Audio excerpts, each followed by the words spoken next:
L'induction. Salut à tous, aujourd'hui on se retrouve pour une vidéo. On va parler d'induction avec cet outil.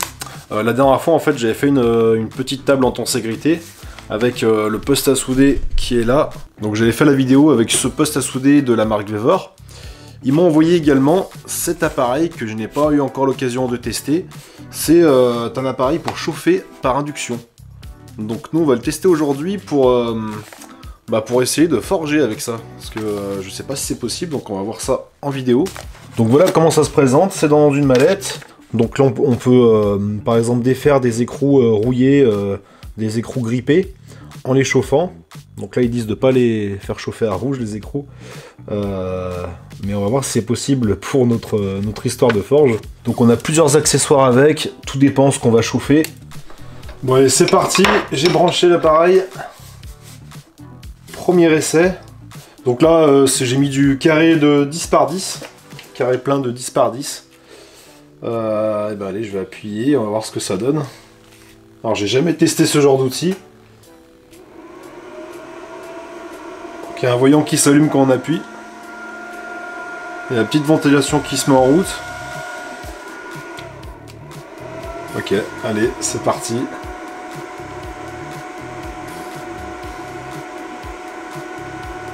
C'est vraiment bizarre parce que on a l'impression que ça va pas chauffer.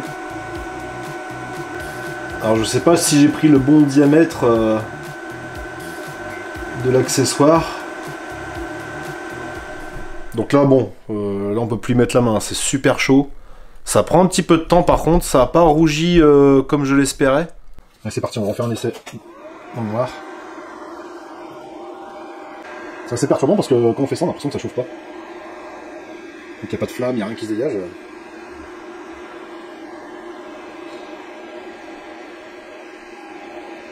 Donc voilà là, on peut se rendre compte de la couleur. Alors, le métal il est chaud donc ça va beaucoup plus vite. C'est pas mal. On y arrive. Ça je m'en rendais pas trop compte tout à l'heure à la lumière mais là ça qu'on voit bien. Alors c'est pas un rouge comme dans une forge mais je pense qu'on peut commencer à le marteler un petit peu le métal. J'ai l'impression que là c'est la limite. En tout cas ça rougit bien. Alors c'est pas un rouge de forge mais pour torsader le métal comme je compte le faire, ça peut aller.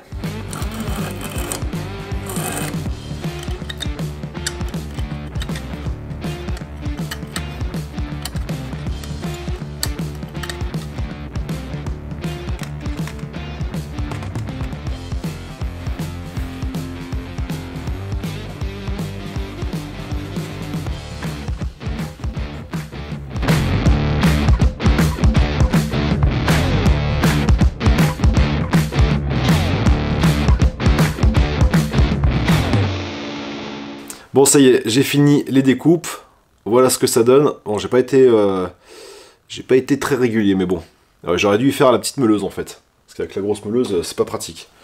Voilà donc je vais y chauffer avec l'induction et ensuite avec une clé, ça sera mis dans l'étau, je viendrai chauffer ici puis avec une clé on va essayer d'y torsader pour donner une jolie forme.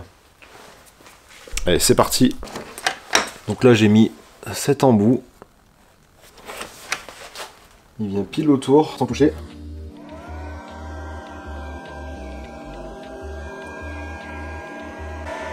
Ça va le rendre un peu plus souple là, pour pouvoir le torsader comme il faut.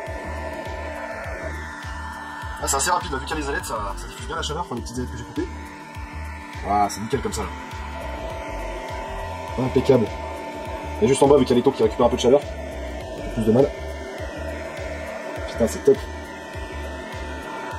Et encore un petit peu, ça va être bon. Ça va être bon comme ça là. Impeccable. Allez, c'est parti. Oh, mais ça va tout seul. Putain, nickel. Alors, je sais pas combien de tours je fais, je vais en faire encore un autre. Putain, ça va trop bien. Impeccable, j'ai pas...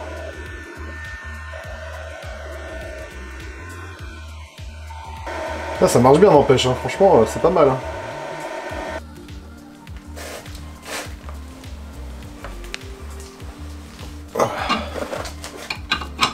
redresse en même temps. Ça va faire un truc tout tordu, peut-être comme ça. Ah, c'est pas l'effet que je voulais à la base, mais...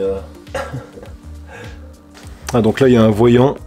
Ça veut dire qu'il faut que j'attende que ça refroidisse avant de pouvoir m'en servir à nouveau. Donc on va attendre un petit peu, on se retrouve après.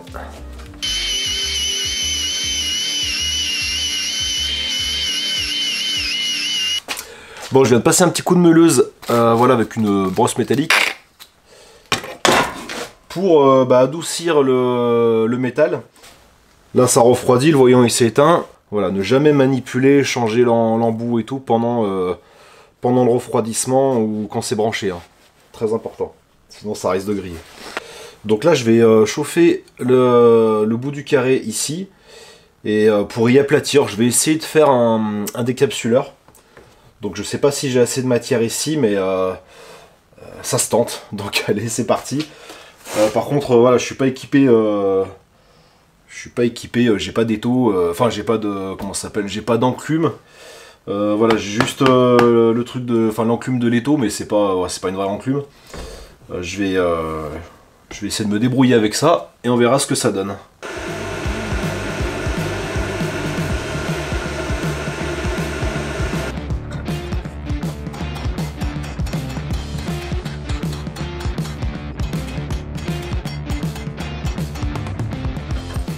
Pouh.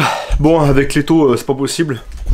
Quand je tape dessus, en fait, il y a le métal de l'étau qui s'enfonce. Là, j'ai ressorti, je me suis souvenu, j'avais un morceau de rail de chemin de fer. Ça sera quand même plus efficace là-dessus. Alors, ça sera peut-être moins bien filmé, du coup, je vais essayer de zoomer. On va faire comme ça. Tac, je vais essayer de vous montrer le mieux possible.